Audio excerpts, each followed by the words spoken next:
அப்போ இவர்கள் எல்லாம் மேலிருந்து ஆட்டி வைக்கிற அந்த கார்ப்பரேட் அவர்களுக்காவது முஸ்லிம்களை வைத்து ஏதாவது லாபம் இருக்கிறதா? ஏன்னா அவர்களுக்கு ஏதாவது லாபம் இருந்தாலாவது கார்ப்பரேட் என்ன செய்வார்கள், ஒரு அழுத்தத்தை கொடுப்பார்கள். அதே கேட்டால் போல் அரசாங்கம் சில முடிவு என்ன செய்யும் எடுக்கும். இந்த கார்ப்பரேட்டுகளுக்காக நம்மளை வைத்து ஏதாவது லாபம் இருக்கிறதா? ஒரு லாபம் கிடையாது. ₹1 கொடுத்தா போதும் ஆப்பிள் ஃபோன் தரேன்னு சொல்றான், ஆனால் நம்ம யாரும் வாங்குவது கிடையாது. அண்ணன் தம்பி கூட கடன் தருப்பதற்கு யோசிக்கிறான், மறுக்கிறான். நான் உனக்கு இவ்வளவு சதவீத வட்டியில் உனக்கு என்ன செய்யறேன், லட்சக்கணக்கில் பணம் தரேன், வா வட்டிக்கு பணம் வாங்கிக்க, ஹோம் லோன் தரேன் வாங்கிக்க, வெஹிக்கிள் லோன் தரேன் வாங்கிக்க, ஒன்றுத்தையும் வாங்க மாட்டேங்கிறாங்க. ஆட்களை நியமித்து கூவி அழைக்கிறார்கள், கிரெடிட் கார்டு தரோம் வாங்குங்க, கிரெடிட் கார்டு தரோம் வாங்குங்கன்ட்டு. இந்த முஸ்லீம்கள் அதை சட்டை செய்யவே மாட்டேங்கிறார்கள். சரி, இந்த முஸ்லீம்கள் தான் வாங்குவது கிடையாது, சட்டை செய்வது கிடையாது என்று பார்த்தால் இன்று பொதுவெளியில் என்ன செய்யறாங்க அப்படின்னா, இதை குறித்து நிகழ்ச்சி நடத்துகிறார்கள். என்ன நிகழ்ச்சி நடத்துகிறார்கள்? சமீபத்தில் நிறைய மரணங்கள். இந்த மரணத்துக்கெல்லாம் காரணம் என்ன அப்படின்னா, ஆடம்பர வாழ்க்கைக்கு ஆசைப்பட்டு போனதனுடைய விளைவாகத்தான். இஎம்ஐ அரக்கன். எதை வேண்டுமென்றால் நீங்கள் இன்னைக்கு வாங்கிக்கலாம். ஒரு பெரிய கோடீஸ்வரன் எதையெல்லாம் அனுபவித்துக் கொண்டிருக்கிறானோ அதை நடுத்தர வர்க்கத்தை சார்ந்த ஒன்னாலும் அனுபவிக்க முடியும். உனக்கு பணம் வேண்டும் என்ற அவசியம் இல்லை. ஆப்பிள் ஃபோன் வாங்கணுமா, தந்துடுறேன். லக்ஸரி கார் வேணுமா, வாங்கிக்க. பெரிய பிளாட் வேணுமா, வாங்கிக்க. எல்லாத்தையுமே என்ன செய்யறாங்க அப்படின்னா, இஎம்ஐ என்கிற ரீதியில் அவன் தலையில் வந்து என்ன செய்யறாங்க, கட்டுறாங்க. அவனும் பேராசையின் காரணத்தினால், வீட்டில் இருக்கக்கூடிய பெண்கள் மனைவிமாருடைய அழுத்தத்தின் காரணத்தினால் என்ன செய்யறான் அப்படின்னா, அந்த ஆடம்பர வாழ்க்கைக்கு போயிடுறான். அந்த ஆடம்பர வாழ்க்கைக்கு போனதற்கு பிறகு மாசம் கட்டணுமா இல்லையா இஎம்ஐ, வீட்டுக்கும் வண்டிக்கும் ஃபோனுக்கும் கட்ட முடியாம திக்கி முக்காடுகிறான். அவன் அனுப்புறான் ஏஜென்ட்டுகளை, அவன் அனுப்புறான் பேங்க்கார ரவுடிகளை. வீட்டுக்கு வராங்க, அசிங்கப்படுத்தி பேசுறாங்க, அவமானப்படுத்தி பேசுறாங்க. அப்போ இஎம்ஐ கட்ட முடியாது என்கிற சூழ்நிலைக்கு தள்ளப்படுறான். அசிங்கத்தை இதுக்கு மேல தாங்கிக் கொள்ள முடியாது என்கிற சூழ்நிலைக்கு போறான். தற்கொலை பண்ணி செத்து போயிடுறான். ஆடம்பரமா வாழணும் ஆசைப்பட்டவன் கொஞ்ச நாள் என்ன செஞ்சிடறான், தற்கொலை பண்ணி செத்து போயிடுறான். அப்போ பொதுத்தலங்களில் இது விவாத பொருளாகிறது. சமீபத்திய இஎம்ஐ அரக்கன் மூலமாக இறந்தவருடைய எண்ணிக்கை என்கிற ரீதியில் அது ஒரு பேச்சு பொருளாகிறது. அப்போ அங்கே வரவழைக்கப்படக்கூடிய பெரும்பான்மையான நடுவர்கள் முஸ்லிம்கள் அல்ல, பிற மதத்தவர்கள், முஸ்லிம் அல்லாதவர்கள். அவர்கள் சொல்லக்கூடிய முடிவு, தீர்ப்பு என்ன அப்படின்னா, முஸ்லிம்களை நீங்க பாருங்க, அவங்க அன்றாட காட்சியாக இருக்கிறாங்க, பிளாட்ஃபார்மில் கடை வச்சிருக்கிறாங்க, குறுகிய வருமானத்தில் வாழக்குள்ளாக இருக்கிறாங்க. ஆனால் என்னத்தான் இஎம்ஐ ஆசை காண்பித்தாலும் அந்த வலையில் அவங்க சிக்குவது கிடையாது. சில பேரை தவிர்த்து, மார்க்கம் தெரியாது சில பேரை தவிர்த்து, என்னத்தான் குறைந்த வட்டி என்று சொல்லி ஆசை காண்பித்து அவளை இழுத்தாலும் வலையில் விழுவது கிடையாது. ஒரு ஃபோனை நெட் கேஷ் கொடுத்து நம்ம வாங்குறோம் அப்படின்னா ₹100 குறைப்பதற்கு முன் வருவது கிடையாது. ஒரு 20,000 30,000 ஃபோன் நெட் கேஷ் கொடுத்து வாங்குறோம் அப்படின்னா ₹100 குறைத்து அதை விற்பதற்கு முன் வருவது கிடையாது. ஆனால் அதையே என்ன சொல்றாங்கன்னா, இந்த மொபைல் ஃபோனை இந்த கிரெடிட் கார்டில் வாங்குங்க, உங்களுக்கு ₹4,000 ஆஃபர் இருக்கு. இந்த பொருளை இந்த பேங்க்குடைய கிரெடிட் கார்டில் வாங்குங்க, உங்களுக்கு ₹3,000 ஆஃபர் இருக்கு. எப்படி இருக்கிறான் பாருங்க, எப்படி ஆஃபர்களை கொடுத்து கிரெடிட் பக்கம், வட்டியின் பக்கம், பேங்கின் பக்கம் இழுக்கிறான். என்னத்தான் அவன் வலை வீசினாலும் கூட, எனக்கு நீ குறைக்கனாலும் பரவாயில்லப்பா, நெட் கேஷ் ஃபுல் அமௌண்ட்டா வாங்கி அந்த பொருளை கொடுத்துரு. இப்படி முஸ்லீம் போயிடும். அவன் ஆச்சரியமா இருக்குது, அவனுக்கு ஆச்சரியமா இருக்குதுப்பா, ஏன் என்னுடைய கிரெடிட் கார்டை அப்ளை பண்ணி உனக்கு வாங்கி தரேன், வேண்டாம் நீ எனக்கு ₹3,000 குறைக்கலாம் பரவாயில்ல, நெட் கேஷ் ஃபுல் அமௌண்ட் வாங்கியா பரவாயில்ல. அப்போ இந்த முஸ்லீம்கள் இந்த இஎம்ஐயில் தப்பிக்கிறார்கள், வட்டியில் தப்பிக்கிறார்கள். குறைவான வாழ்வாதாரம் இருந்தாலும் நிறைவாக வாழ்கிறார்கள். அவர்களை பார்த்து படியுங்கள், அவர்களை பார்த்து பழகுங்கள் என்று வரவை எல்லாம் பேட்டி கொடுத்து போறான். இதை பார்த்து கொண்டிருக்கக்கூடிய கார்ப்பரேட் முதலாளிகளுக்கு, திமிங்கலங்களுக்கு ஜீரணிக்க முடியல. முஸ்லீம்கள் ஏதாவது பிரச்சனை, அவன் ஏதாவது குரல் கொடுப்பானா, அவன் ஏதாவது அழுத்தம் கொடுப்பானா. ஆக இப்படியாக இந்த முஸ்லீம்களை வைத்து நம்மளை சுற்றி இருக்கக்கூடிய பலரும் அவர்கள் எதிர்பார்க்கக்கூடிய எதிர்பார்ப்புக்கு நாம இணங்கல என்கிற காரணத்தினால் அவர்களுடைய அந்த கோழைத்தனத்தை கோபங்களாக கொப்பளித்துக் கொண்டிருக்கிறார்கள். ஆனால் இன்று அவர்களுடைய எதிர்பார்ப்புக்கு ஏற்றாற்போல் நம்மவர்கள் மாறிக்கொண்டிருக்கிறார்கள் என்பது தான் கசப்பான உண்மையாக தான் ஏற்றுக்கொள்ள வேண்டும். அவன் என்ன நார்மலைசேஷனுக்கு வான்னு சொல்றான். உன்னுடைய மத வழிபாடு நம்பிக்கை பள்ளிவாசலை வச்சுக்க, நீ பொதுத்தலங்களில் வந்தால் உன்னை பொதுவாக காட்டிக்கொள் என்று சொல்றான். அதற்கு ஏற்றாற்போல் இப்பொழுது கார்ப்பரேட் கம்பெனியில் வேலை செய்யக்கூடிய நம்முடைய இளைஞர்கள் எல்லாம் தாடி குறைந்து போய்விட்டது அல்லது முழுக்க சிறைத்தும் விடுகிறார்கள். அவர்களை நம்ம தோற்றத்தை வைத்து முஸ்லீம்கள் என்று என்ன செய்ய முடியாது, ஒரு தீர்மானத்துக்கு வரவே முடியாது. குறைந்தபட்ச நம்பிக்கை கூட முஸ்லீம் என்று என்ன செய்ய முடியாது, வைக்க முடியாது. அந்த அளவிற்கு என்ன செய்யலாம் அப்படின்னா தன்னை அவன் மாற்றி காண்பிக்கிறான். அது போன்றுதான் பெண்களுமே கூட இன்னைக்கு ஹிஜாப் எல்லாம் பேரளவுக்கு போடக்கூடிய பெண்களாக மாறிவிட்டார்கள். வெளியில் வந்து ஐடியில் வேலை பார்க்குற, பிற கம்பெனியில் வேலை பார்க்கக்கூடிய நம்முடைய இஸ்லாமிய பெண்கள் இன்று பிற பெண்களுக்கு நம்ம பெண்களுக்கு என்ன வேறுபாடு என்றால், அவர்கள் கழுத்தில் போட்டிருக்கக்கூடிய ஷாலை தலையில் போட்டிருக்காங்க, அவ்வளவுதான்.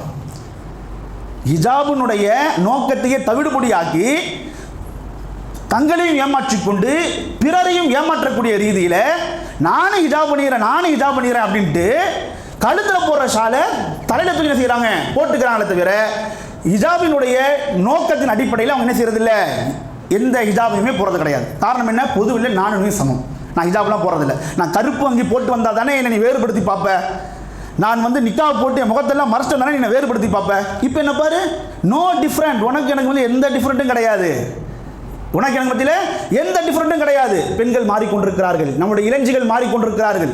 அதே போல் நம்முடைய இளைஞர்கள் ஒரு காலம் குடித்தார்கள், ஐடி கம்பெனியில் வேலை பார்க்கக்கூடிய இளைஞர்கள் வக்து வந்தால் எங்களுக்கு அந்த டைமில் வெளியே போக முடியாது, ஆஃபீஸில் ஒரு ஓரமாக தொழுதுக்கலாமா என்றெல்லாம் இப்படியெல்லாம் கேள்வி கேட்டவர்கள், ஆஃபீஸில் போய் அதற்காக அனுமதி வாங்கியவர்கள், அதற்காக தங்களுக்கென்று பிரேயர் ஏரியா அல்ல ஒரு இடம் என்று பேசி வாங்கியவர்கள், இன்று அவர்களை பொறுத்த மட்டிலே தொழுகையா வெளியில் தொழுவாதவர்களாக மாறிவிட்டார்கள், வெளியில் தொழாதவர்களாக மாறிவிட்டார்கள். என தொழுதம் என்றால் நம்ம என்ன செய்யறான், ஒரு மதவாதியை போன்று இவனை பார்க்கிறான், நம்மளை வேறுபடுத்தி அவர்கள் பார்க்கிறார்கள், எல்லாம் மாறி போச்சு. அதாவது நம்முடைய காலகட்டத்தில் எல்லாம் அவருடைய பண்டிகையை ஒட்டி நமக்கு என்று என்ன செய்வாங்க அப்படின்னா ஏதாவது பண்டங்களை செய்து கொண்டு வந்து கொடுப்பார்கள். ஆனால் இன்னைக்கு அதெல்லாம் மாறி போச்சு, நாங்களும் அப்படி கிடையாது, அதெல்லாம் எங்களுடைய பெற்றோர்கள், எங்களுடைய பேரண்ட்ஸ், நாங்களும் அப்படி கிடையாது என்று அவர்களுக்கு முந்தி இவர்கள் என்று அவருடைய பண்டிகைகளை கொண்டாடி கொண்டிருக்கிறார்கள், வாழ்த்துக்களை பரிமாறி கொண்டிருக்கிறார்கள். ஏன், நான் நார்மலைசேஷன் வந்துட்டேன், அவனுக்கு முந்தி இவன் வாழ்த்து தெரிவிக்கிறான், அந்த செலிப்ரேஷன் வாழ்த்து, இந்த ஃபெஸ்டிவல் வாழ்த்து என்று சொல்லி அவர்களுக்கு முந்தி வாழ்த்து தெரிவிக்கிறான். அப்போ இந்த அளவுக்கு நம்முடைய இளைஞர்கள் மாறிக்கொண்டிருக்கிறார்கள். இதைத்தான் எதிர்பார்க்கிறான், இதைத்தான் அவன் எதிர்பார்க்கிறான். இப்படி நீ பொதுவெளிக்கு எங்களோடு சரிக்கு சமம் ஆயிட்ட அப்படின்னா நீ என்னுடைய மாமா மச்சானை போன்று உன்னை விட்டு கொடுக்காம நம்ம பேசுவோம் என்ற ரீதியிலே என்ன செய்யறாங்க அப்படின்னா இனி நம்மளை பொதுவெளியில் இழுக்கிறார்கள். அப்போ அன்பு சகோதரர்களே சகோதரிகளே, அப்போ இந்த நேரத்தில் முஸ்லீம்களாகிய நாம் நம்மளை எப்படி பலப்படுத்துவது? அப்போ நம்மளை நாம் பலப்படுத்த வேண்டும் என்று எண்ணுகிற பொழுது நாம் ஜான் உயர்ந்தால் முளம் இறங்குவதை போன்று செயல்பாடுகள் எல்லாம் இருக்கிறது. ஏதாவது ஒரு கொரோனாவா, ஏதாவது ஒரு மோசமான சிச்சுவேஷனா நம்முடைய அமைப்புகள் முன் வந்து பணி செய்கிறார்கள். பெத்த அப்பன் இறந்து போய் கிடப்பான், புள்ள போய் அந்த பாடியை சீண்ட மாட்டான், ஆனால் நம்ம அமைப்பவர்கள் ஓடி போனாங்க, முறையாக என்ன செஞ்சாங்க, அடக்கம் செய்தார்கள். இப்படியெல்லாம் நாடு முழுவதும் அதை ஒட்டி செய்த பணிகள் மூலமாக பெரும் பாராட்டுகளுக்கு ஆளானார்கள். நாம ஜான் ஏறினோம் என்றால் அவன் அதற்கு பின்னாடி மூலம் எப்படி நம்மளை இறக்கணும் அப்படின்றதுக்கு திட்டம் வச்சிருக்கிறான். மூலம் எப்படி இறக்கணும்ட்டு அவன் திட்டம் வச்சிருக்கிறான்.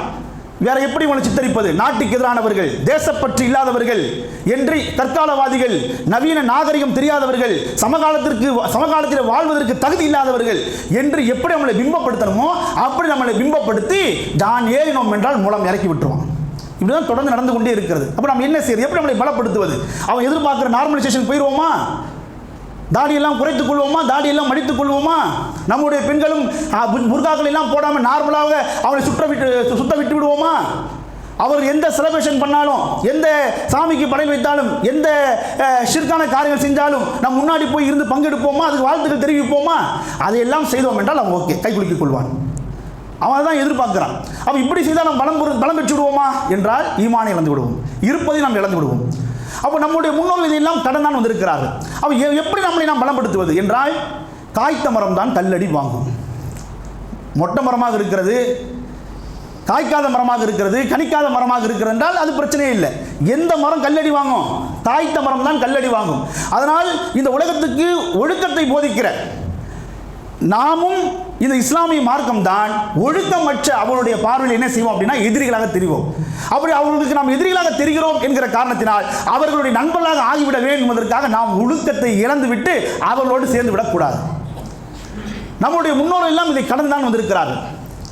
அப்போ நாம நம்மளை பலப்படுத்த வேண்டும் என்றால் எதை பலப்படுத்த வேண்டும்? அவன் எதை நம்ம கிட்ட எதிர்பார்க்கிறானோ அதை இன்னும் நம்முடைய வாழ்க்கையில் ஸ்பிரிட்டாக செய்யணும், இன்னும் நாம் நம்முடைய வாழ்க்கையில் உறுதியாக செய்யணும். அது ஒரு எடுத்துக்காட்டு. பிலால் ரலியல்லாஹு அன்ஹு நாம் எல்லாருக்குமே தெரியும். அவருடைய எஜமான் உமையா இப்னு ஹலஃப் பிலால் அவர்களை இஸ்லாத்தை விடும்படி என்ன செய்கிறான்? கடுமையாக சித்திரவதை செய்கிறான். நம்ம எல்லாருக்குமே சம்பவங்கள் தெரியும். அப்போ அந்த உமையா இப்னு ஹலஃப் பிலால் அவர்களை பார்த்து சொன்ன வார்த்தை என்ன அப்படின்னா, பிலாலே, நான் உன்னை இப்படி சோதித்துக் கொண்டிருக்கிறேன், ஒரு கட்டத்தில் நான் சோர்வடைந்து உன்னை விட்டு விடுவேன் அப்படின்னு செஞ்சிருவேன், நான் எண்ணி விட வேண்டாம். எவ்வளோதான் சோதிப்பார், ஒரு கட்டத்தில் அவரே சோர்ந்து போய் சோதிக்கிற வரைக்கும் சோதாச்சு, அடிக்கிற வரைக்கும் அடிச்சாச்சு, இதுக்கு மேலே இந்த உடம்புல அடிக்கிறதுக்கு என்ன இருக்குது, சோதிக்க என்ன இருக்குது, உறிஞ்ச என்ன இருக்குது, வெறும் இந்த உடம்புல சக்கை தானே இருக்குது, விட்டு போயிடுவோம். அப்படிலாம் நான் விட்டுட்டு போயிட மாட்டேன், அப்படிலாம் நான் விட்டு போயிட மாட்டேன். உனக்கு முன்னாடி ரெண்டே வாய்ப்பு தான், உனக்கு முன்னாடி ரெண்டே வாய்ப்பு தான். ஒன்று நீ இஸ்லாத்தை விடணும், இல்லைனா செத்து போகணும். ஒன்று நீ இஸ்லாத்தை விடணும், இல்லைனா செத்து போகணும் என்று என்ன செய்யணும் உமையா இப்னு கலஃப் சொல்கிறான். அப்போ பிலால் அவர்கள் சொன்ன வார்த்தை என்ன? அஹத் அஹத் அஹத் என்கிற வார்த்தையை தான் அவங்க முழங்கிக் கொண்டே இருக்கிறார்கள். அதற்கு இடையே பிலால் சொல்றாங்க, இந்த அஹத் என்கிற வார்த்தைக்கு மேலான ஒரு வார்த்தை உன்னை கோபம் மூட்டும் என்றால் அதைத்தான் நான் சொல்லுவேன். இந்த அஹத் என்கிற வார்த்தைக்கு மேலான ஒரு வார்த்தை உன்னை கோபம் மூட்டும் என்றால் அதைத்தான் நான் செய்வேன் என்று என்ன செஞ்சாங்க பிலால் சொன்னாங்க. இதுதான் ஈமானிய வெளிப்பாட்டு. என் ஈமானை குறைக்கணும்னு எதிர்பார்த்தா நான் ஈமானை அதிகப்படுத்துவேன். நான் என் ஒழுக்கத்தை விட்டுட்டு வரணும்னு எதிர்பார்த்தேன் அப்படின்னா நான் இன்னும் ஒழுக்க சீலனாக நான் வாருவேன். நான் என்னுடைய இஸ்லாத்தில் வந்து ஒரு என்ன செய்கிறது அப்படின்னா ஒரு ஸ்டேபிளாக நான் இருந்துக்கிறேன். நீ எதிர்பார்த்த அப்படின்னா நான் ஸ்ட்ரிக்டாக இருப்பேன். நீ பள்ளிவாசலை வச்சுக்க, வீட்டுக்குள்ளே வச்சுக்க, வெளியே வரும்போது உன்னுடைய மார்க்கத்தை வெளிப்படுத்துகிற மாதிரி ஒரு தோற்றத்தை வச்சுக்காத, உன்னுடைய செயல்பாட்டை வச்சுக்காத அப்படின்ட்டு அவன் எதிர்பார்க்குறேன்னா என்னுடைய எல்லா விஷயத்திலும் என்னுடைய மார்க்கம் வழிகாட்டக்கூடிய அந்த போதனை தான் நான் முன்னிறுத்துவேன் என்கின்ற அடிப்படையில் நம்முடைய ஈமானை நாம் பலப்படுத்துவோம் என்றால், உறுதிப்படுத்துவோம் என்றால் அல்லாஹ்வின் உதவி வரும். எப்படி பிலால் அல்லாஹ்வின் உதவி வந்துச்சு? அபூபக்கர் அங்கே வந்து நின்னாங்க. அபூபக்கர் அவர்கள் அதை எதிர்பார்த்தாங்களா? பிலால் இல்லையா, நம்ம இப்படி ஸ்பிரிட்டாக பேசிட்டோம் அப்படின்னா அபூபக்கர் நம்மளை வந்து காப்பாற்றிடுவார் அப்படின்னு பிலால் எதிர்த்தாங்களா? உண்மையான ஒரு ஈமானை வெளிப்படுத்தினார்கள். அல்லாஹ்வுடைய உதவி வந்துச்சு. அபூபக்கர்ல வராங்க, உமையா இப்னு கலஃப்ட்ட பேசுகிறாங்க. ஏன் அலா தத்தகில்லா ஃபி ஹாதா மிஸ்கின், இந்த அப்பா விஷயத்தை அல்லாஹ் நீ பயப்பட மாட்டியா? எவ்வளோ நீ அவ்வளோ போட்டு சோதிக்கிற, எவ்வளோ சித்திரவதை பண்ணுற, இந்த அப்பா விஷயத்தில் நீ அல்லாஹ் நீ பயப்பட மாட்டாயா என்று அபூபக்கர்ல கேள்வி கேட்குறாங்க. அப்போ உமையா இப்னு கலஃப் கேட்குறான், இவரை கெடுத்தது மாத்திரம் இல்லாமல் இவருக்கு நீ வக்காலத்து வேற வாங்குறியா? இவரை நீ கெடுத்தது மாத்திரம் இல்லாமல் இவரை நீ வக்காலத்து வேலை வாங்குறியான்னு உமையா இப்னு கலஃப் என்ன செய்யறான் கேட்குறான். காஃபிர்கள் இப்படித்தான், இரக்கத்தை எல்லாம் எதிர்பார்க்கவே முடியாது, அவள் இறங்கி வருவார்கள் என்றெல்லாம் எதிர்பார்க்கவே முடியாது, எதிர்பார்க்கவும் வேண்டாம். அப்போ அபூபக்கர் எல்லாம் அவனுடைய வழியில் என்ன செஞ்சா பதில் கொடுத்தாங்க. என்ன பதில் கொடுத்தாங்க? சரி அதெல்லாம் விடு, இந்த பிலாலை நீ விடுதலை பண்ணுறதுக்கு உனக்கு என்ன வேண்டும்? இந்த பிலாலை விடுதலை பண்ணுறதுக்கு உனக்கு என்ன வேண்டும்? அபூபக்கர் சொல்கிறாங்க, இந்த பிலாலை காட்டிலும் இவர் இனத்தை சார்ந்த, இவரை விட இன்னும் இளமையான, இவரை விட இன்னும் வலுவான உன்னுடைய மதத்தில் இருக்கக்கூடிய ஒரு அடிமை என்னிடத்தில் இருக்கிறார், அவரை வாங்கிட்டு இவரை விட்டுறியா? அவனுக்கு அது லட்டு சாப்பிட்ற மாதிரி, அல்வா சாப்பிட்ற மாதிரி. ஏன்னா இவரை எந்த அளவுக்கு சோதிக்கணுமோ சோதிச்சுட்டான். உடம்புல ஒன்றும் கிடையாது, வெறும் சக்கை தான் அது. பிலாலில் சொல்கிறாங்க, அவனுடைய மவுத்து வரைக்கும் அந்த வேதனை அவங்க உணர்ந்தாங்க அப்படின்ற செய்கிறாங்க, பிலாலில் சொல்லி காண்பிக்கிறாங்க. அப்போ உமையா இப்னு கலஃபுக்கு அது லட்டு மாதிரி, அப்படியா தாராளமாக கூட்டிகிட்டு போ, இது இனி இவரை வச்சு என்ன பிரயோஜனம், கூட்டிகிட்டு போ அப்படின்ட்டு அந்த வலுவான அடிமையை வாங்கிக்கிட்டு என்ன செஞ்சிட்டாங்க, பிலாலில் விடுதலை பண்ணிட்டாங்க. அப்போ எதுக்கு சொல்கிறேன் என்றால், அன்பு சகோதரர்களே, நமக்கு எதிராக நம்முடைய ஈமானிலிருந்து நம்ம கொஞ்சம் பின்வாங்க வேண்டும், நம்முடைய இறைச்சிலிருந்து கொஞ்சம் பின்வாங்க வேண்டும், இஸ்லாத்திய சில விஷயங்களை நம்ம வந்து விட்டுக் கொடுக்க வேண்டும் என்று எதிராளி விரும்புகிற பொழுது அவனுக்கு ஏற்றாற்போல் நாம் செயல்பட்டோம் என்றால், இன்னைக்கு அப்படிதான் நம்முடைய இளைஞர்கள் செயல்பட்டு கொண்டிருக்கிறார்கள். சில இடங்களிலே சில வியாபாரங்கள் அப்படி தான் செயல்பட்டு கொண்டிருக்கிறார்கள். அப்படி இல்லாமல் நம்முடைய இஸ்லாத்தில் நான் உறுதியாகத்தான் இருப்பேன், அதனால் எனக்கு சில நஷ்டங்கள் ஏற்பட்டாலும் சரியே என்று உறுதியாக இருந்தோம் என்றால் அல்லாஹ்வின் உதவி வரும், அல்லாஹ்வின் உதவி வரும். இப்படி தான் நம்முடைய முன்னோர்கள் எல்லாம் இருந்திருக்கிறார்கள். நாம் எல்லாம் நினைக்கலாம், எப்போது இஸ்லாத்துக்கு எதிராக பிரச்சனை என்றால் இப்படிப்பட்ட அப்பாவிகள் தானே அந்த சித்திரவதைக்கும் நஷ்டங்களுக்கும் ஆளாகுகிறார்கள். படித்தவர்களும் மேம்பட்டவர்களும் பணக்காரர்களும் அவரவருடைய இடங்களிலே சொகுசாக சுகமாக இருந்துத்தானே கொள்கிறார்கள் அப்படின்னு நினைக்கலாம். அப்படிலாம் கிடையாது. காஃபிரை பொறுத்த மட்டில் நம்மளை ஒரே கண்ணோட்டம் தான் பார்ப்பான், இவன் முஸ்லீம் தான் பார்ப்பானே தவிர பணக்காரன் ஏழைலாம் பார்க்க மாட்டான், பணக்காரன் ஏழைலாம் பார்க்க மாட்டான். ஏழைகள் நடுத்தர வர்க்கத்திற்கு நமக்கு நம்முடைய இஸ்லாத்தை கடைபிடிப்பதனால் சில நெருக்கடிகள் ஏற்படுகிறது என்றால், பணக்காரர்கள் அவளுடைய நிலைமைக்கு ஏற்றால் போல் அவளுக்கு என்ன செய்யும், சில நெருக்கடிகள் ஏற்படும், சில நெருக்கடிகள் ஏற்படும். அவனை பொறுத்த மட்டிலே முஸ்லீம்களில் யாரையும் எந்த வித்தியாசப்படுத்தி செய்ய மாட்டான், பார்க்க மாட்டான். அவன் முஸ்லீம் என்கிற காரணத்தினால் அவன் என்ன செய்வான், நெருக்கடியை அவன் கொடுத்து கொண்டே தான் இருப்பான். சஹாபாக்கள் சொல்லி காண்பிக்கிறாங்க, நாங்கள் எல்லாம் இஸ்லாத்தை ஏற்றோம் என்கிற காரணத்திற்காக எதிராளிகள் என்ன செஞ்சாங்க, எங்களுக்கு எதிராக செயல்பட்டார்கள். அவர்கள் ஏழைகளாக இருப்பார்கள் என்றால், அடிமைகளாக இருப்பார்கள் என்றால் நம்ம எல்லாருக்குமே தெரியும். சரிங்களா, இவரெல்லாம் நாதியற்றவர்கள் என்ற ரீதியிலே காட்டு மிராண்டித்தனமான செய்வாங்க, அவனை சித்திரவதை செய்வாங்க. அதுவே பணக்காரர்களாக இருந்தால், அதுவே அந்தஸ்துடையலாக இருந்தால் அவர்களையாவது விட்டு வச்சாலன்ட்டா அவர்களையும் விட்டு வைக்கல. பணக்காரர்களாக இருந்தால், அந்தஸ்துடையலாக இருந்தால் நேரம் அவங்ககிட்ட போய் பேசுவாங்க.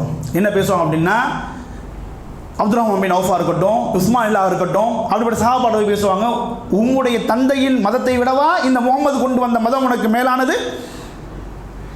உன்னுடைய தந்தையின் மார்க்கத்தை விடவா இந்த முகமது கொண்டு வந்த மார்க்கம் உனக்கு மேலானது என்று பிரெயின் வாஷ் பண்ணுவாங்க. அப்பாவை சொல்லி பேசினா உணர்ச்சி வசப்பட்டுருவான், அப்பா வச்சு பேசணும், குடும்பத்தை வச்சு பேசணும்னா இறங்கிடுவான் அப்படின்ட்டு. இஸ்லாத்துக்கு எதிரான எந்த உணர்ச்சி வசத்துக்கும் செய்யப்பட மாட்டாங்க. சஹாபாக்கள் வீழ்ந்து விட மாட்டார்கள். அடுத்து என்ன செய்வாங்க அப்படின்னா, நீ இந்த முகம்மதின் மதத்தில் தான் நீ இருப்பாய் என்றால் இதுவரை உன்னுடைய குடும்பம் வகித்து வந்த அந்த பதவி இனி உன்னிலிருந்து தொடராது என்று என்ன செய்வாங்க, பதவியை பறிப்பதை கொண்டு அச்சுறுத்துவார்கள். நமக்கெல்லாம் யோசிக்கலாம், பதவியை பறிக்கிறதுனால என்ன பெரிய இஷ்யூ, உயிரையா பறிச்சிட்டான் அப்படின்ட்டு.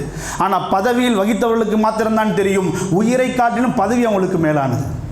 பதவிக்காக உயிரை கூட துறப்பார்கள், உயிரை கூட எடுப்பார்கள். அதெல்லாம் நம்ம சகாலத்தை பார்த்துருக்கிறோம். அப்படி பதவியை பறிப்பதை கொண்டு அச்சுறுத்துவார்கள். பதவியும் கூட மார்க்கத்துக்காக என்ன செஞ்சிருக்காங்க, நம்முடைய முன்னோர்கள் சஹாபாக்கள் விட்டு கொடுத்திருக்கிறார்கள். பெரும் தொழிலதிபர்களாக வியாபாரிகளாக இருப்பார் என்றால் அவரிடத்தை வந்து பேசுவார்கள், மக்காவை வைத்து எங்களை வைத்து உனக்கு எவ்வளவு வியாபாரம் இருக்கிறது என்று. நீ முகம்மதின் மார்க்கத்தை மதத்தை விடவில்லை என்றால் உன்னோடு நாங்களும் வியாபாரம் செய்ய மாட்டோம், வேற யாரையும் வியாபாரம் செய்யவும் விட மாட்டோம். அந்த தொழில் ஒரு முதலாளிக்கு தான் தெரியும், ஒரு தொழிலை உருவாக்கியவருக்கு தான் தெரியும், அந்த தொழிலை உருவாக்க அவர் எவ்வளோ கஷ்டப்பட்டார் அப்படின்ட்டு. சில இடங்கள்லாம் பார்க்குறோம், ஒரு மளிகை கடையாக இருக்கும் அப்படின்னா குடும்பமே அந்த உட்கார்ந்த மளிகை கடையை பார்க்குது. காலையிலேருந்து சாயங்காலம் கணவன் பார்ப்பாரு, அதற்கு மேலே அப்பா பார்ப்பாரு, கொஞ்ச நேரம் மகன் பார்ப்பான், கொஞ்ச நேரம் மனைவி பார்ப்பான். ஏன் தொழிலை மளிகை கடையை பொறுத்த மட்டும் இல்லை, வேற ஒரு வியாபாரத்தை பொறுத்த மட்டும் இல்லை, கொஞ்ச நேரம் கேப் விட்டாலும் கஸ்டமர் இடத்துல போயிடுவான். அவள் காலமாக அந்த தொழில் என்ன செய்கிறாங்க, கட்டி காப்பாற்றி வந்திருக்கிறார்கள். அதற்கு வேர்வையும் ரத்தத்தையும் என்ன செய்திருக்கிறாங்க, மூலதனமாக அவர்கள் வந்து செலவிட்டிருக்கிறார்கள். அப்படிப்பட்ட உன்னிடத்தை நாங்களும் வியாபாரம் செய்ய மாட்டோம், வேற யாரும் வியாபாரம் செய்ய விட மாட்டோம். டிமாண்ட். அப்போ நம்முடைய சஹாபாக்கள் வியாபாரமே போனாலும் பரவாயில்லை, ஆண்டாண்டு காலமாக என்னுடைய பாட்டன் பூட்டன்மார்கள் உருவாக்கிய இந்த வியாபாரம் என் தலைமுறையோடு அழிந்தாலும் பரவாயில்லை, இஸ்லாத் என்ன செய்யலை, அவங்க பின்வாங்கலை.